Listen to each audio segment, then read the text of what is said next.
اس نے کہا مجھے معاف فرما دیجیے، درگزر فرما دیجیے، آئندہ میں ہرگز نہیں آؤں گا۔ رات گزر گئی، صبح میں حضرت ابو ہریرہ رضی اللہ تعالیٰ مسجد نبوی میں حضرت رسالت مآب صلی اللہ تعالیٰ علیہ وسلم کی بارگاہ میں حاضر ہوئے اور فرمایا یا رسول اللہ، رات کا مسئلہ ہوا، ایک شخص آیا میرے غلے سے چوری کرنے لگا، میں اس کا ہاتھ پکڑ لیا تو رونے لگا، منت سماجت کرنے لگا، مجھے اس پر دیا آ گئی، رحم آ گیا، میں نے اسے چھوڑ دیا۔ اللہ کے نبی علیہ السلام فرماتے ہیں ابو ہریرہ آج رات پھر آئے گا، آج رات پھر آئے گا دوبارہ۔ اب حضرت ابو ہریرہ رضی اللہ، ایک طرف اس کا قسم کھانا، اس کا رونا، اس کا گڑ گڑانا، ایک طرف نبی علیہ السلام کا فرمان، اس نے قسم کھا کے چلا گیا کہ میں آئندہ نہیں آؤں گا، مجھے معاف فرما دیجئے، درگزر فرما دیجئے، لیکن ادھر محبوب رب العلا فرماتے ہیں وہ ضرور آئے گا۔ اب کہاں اس کی بات، کہاں امام الانبیاء محبوب کبریا کی بات؟ تو حضور علیہ السلام جو فرمان پتھر کی لکیر تھی، حضرت ابو ہریرہ رضی اللہ عنہ پوری رات بیٹھے رہے، انتظار کرتے رہے، آنکھ چھپتی وہ آیا، تھوڑی نیند آئی، وہ آیا، آ کر پھر آٹا وغیرہ جو بھی تھا چوری کرنے لگا۔ حضرت ابو ہریرہ اٹھے، اٹھ کر ہاتھ پکڑ فرمایا آج تو پھر آ گیا، کل تو وعدہ کیا نہیں آؤں گا۔ اس نے کہا نہیں آخری بار ہے، مجھے معاف فرما دے، آئندہ نہیں آؤں گا۔ حضرت ابو ہریرہ نے پھر چھوڑ دیا، پھر دوسرے دن آ کر اللہ کے نبی علیہ السلام نے فرمایا یا رسول اللہ، بالکل آپ کے فرمان صادق کے مطابق یہ دوبارہ پھر آیا تھا۔ حضور علیہ السلام نے فرمایا تیسری رات پھر آئے گا۔ رسول اللہ نے بہت رویا، بہت محمد سماجت کر کے گیا ہے۔ حضور فرماتے نہیں پھر آئے گا وہ، تیسری رات کی پھر آیا۔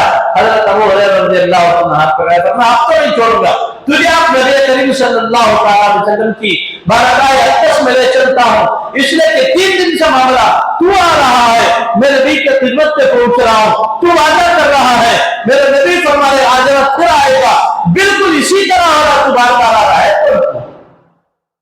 اس نے کہا حضرت میں شیطان ہوں، میں چوری کرنے کے لیے آیا ہوں، لیکن میں آج آپ کو ایک بہت زبردست بات بتاتا ہوں، جو شخص اپنے مال پر، اپنی جان پر آیت الکرسی پر کر دم کر دے، پھر اس پر میرا بس نہیں چلتا، نہ میرا بس چلتا ہے، نہ میری قبیل سے، جنات کی قبیل سے جتنی بھی طاقتیں ہیں ان میں سے کسی کا بس نہیں چلتا۔ یہ کہا اور اس نے کہا ابو ہریرہ بڑا زبردست نسخہ دے رہا ہوں، گویا کہ قوم جنات کی جو جان تھی، جو طاقت تھی، جو کمزوری تھی، تمہارے ہاتھ میں دے کر جا رہا ہوں، کار چلا گیا۔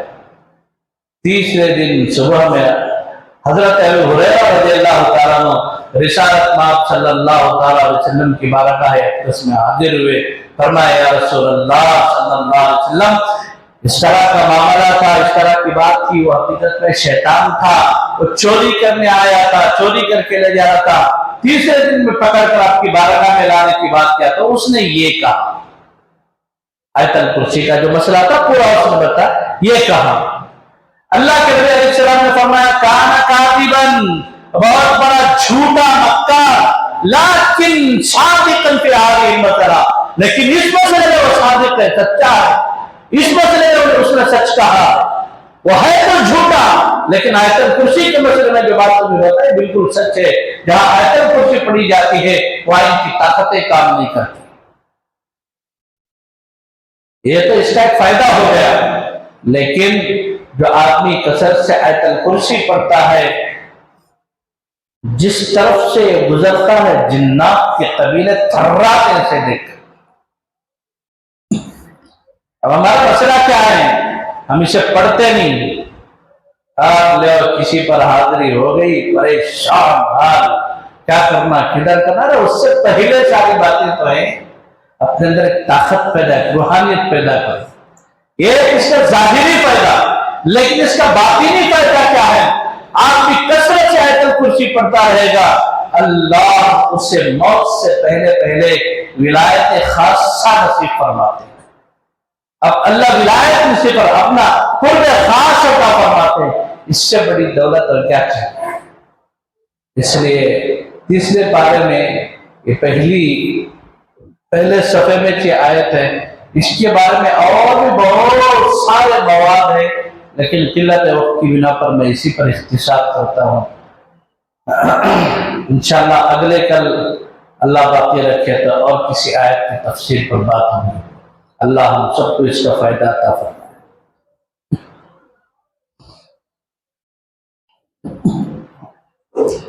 فقہی مسائل میں سے ایک مسئلہ ہے روزے کی حالت میں انجیکشن لینا، یہ کیسا ہے، کیوں کر رہے ہیں؟ ایک آدمی بیمار ہو گیا، بخار آ گئی، تو کیا روزے کی حالت میں انجیکشن لے سکتے ہیں کیا؟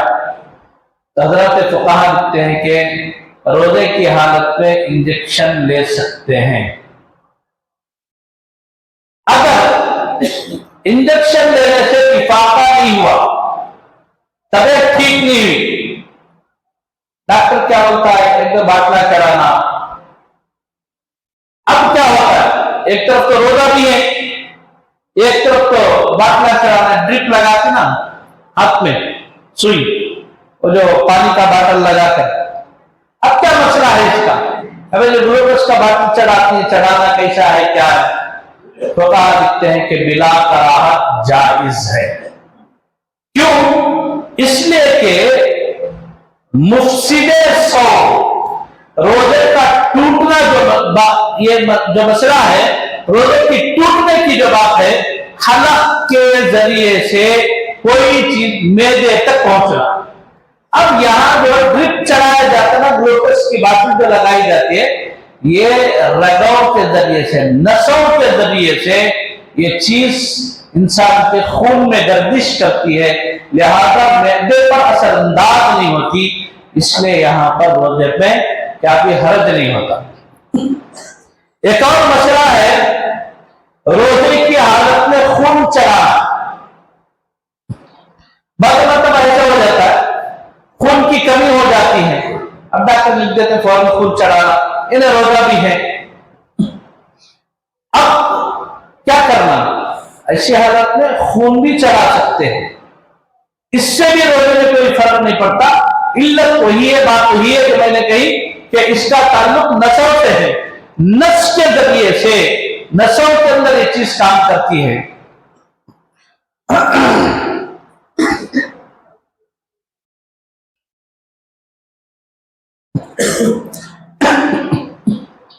ایک اور مسئلہ ہے نماز تراویح میں جو نماز چھوٹ جاتی ہے وہ 4 رکعت ملا کر پڑھ سکتے ہیں کیا، یا یہ 2 رکعت ہی پڑھنا چاہیے؟ یعنی مسئلہ ہے کہ ایک تو امام صاحب کے ساتھ پڑھتے ہیں تراویح، یہ 2 رکعت پڑھتے ہیں، 2 رکعت سے ہی مشروع ہے۔ اگر ایک آدمی کی تراویح چھوٹ گئی، مثال کے طور پر کسی کے 10 رکعت چھوٹ گئے، بعد میں آیا وتر کے بعد میں الگ سے اس کو پڑھ لے، اب اسے 4 رکعت سے نہیں پڑھ سکتے، جیسا صاحب شرح علیہ السلام نے اس کا طریقہ بتایا ہے اسی طریقے پر، اسی طرف پر چلیں گے، 2 رکعت ہی سے پڑھیں گے۔ امام صاحب نے نا میں اکیلا پڑھ رکھنا، 4 رکعت کی نیت کر لیں گے، ایسا مسئلہ نہیں ہے، بلکہ 2 رکعت سے پڑھنا یہی طریقہ مشروع ہے اور یہی طریقہ مسنون بھی۔ اللہ سے دعا فرمائے اللہ مجھے اور آپ کو، اللہ پوری امت مسلمہ کو کہنے سننے سے عمل صالح کی توفیق عطا فرمائے۔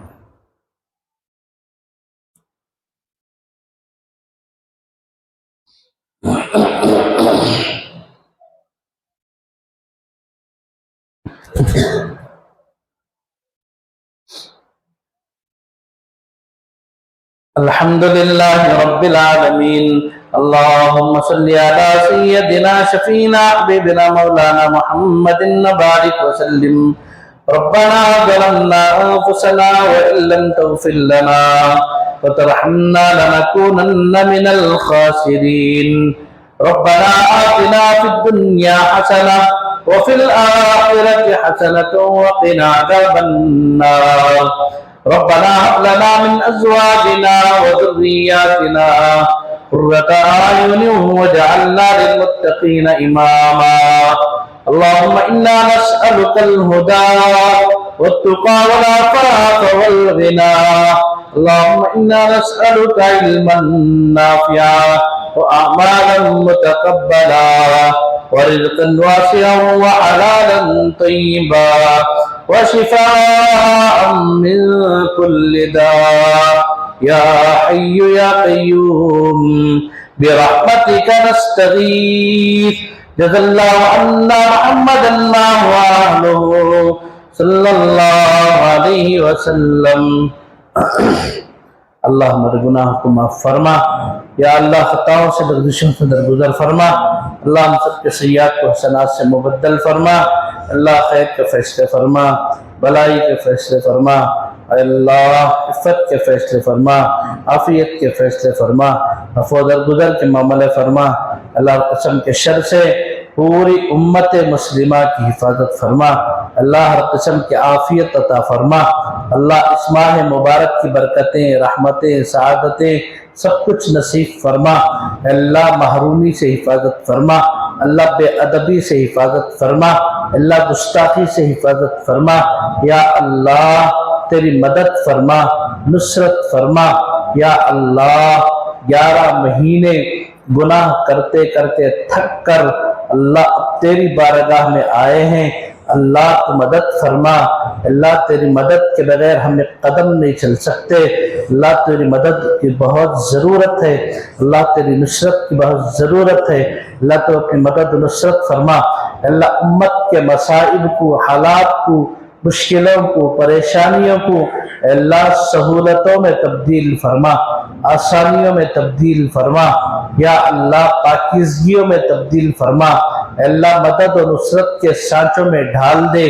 یا اللہ جو بے گناہ مسلمان قید خانوں میں یا اللہ زندگیاں کاٹ رہے ہیں, یا اللہ ان کی رہائی کے فیصلے فرما. اللہ ان کی رہائی کے فیصلے فرما. اللہ تو ان کے حق میں مدد فرما. اللہ تیری نصرت کے فیصلے فرما. یا اللہ ظاہری عدالتوں کے فیصلے تو ظاہری ہوتے ہیں. یا اللہ تیری عدالت میں ہم گہار لگاتے ہیں. یا اللہ ان کی رہائی کے فیصلے فرما. اللہ ان کی مدد فرما, نصرت فرما.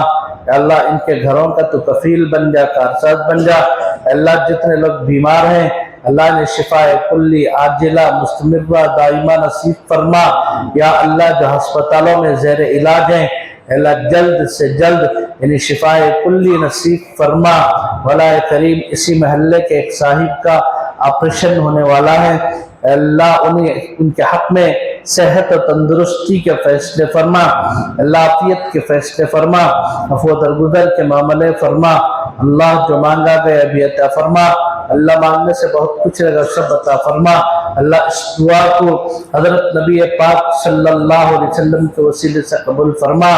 صلی اللہ تعالی وسلم علی خیر خلقہ محمد وعلی آلہ واصحابہ اجمعین. آمین برحمتک یا رحمت.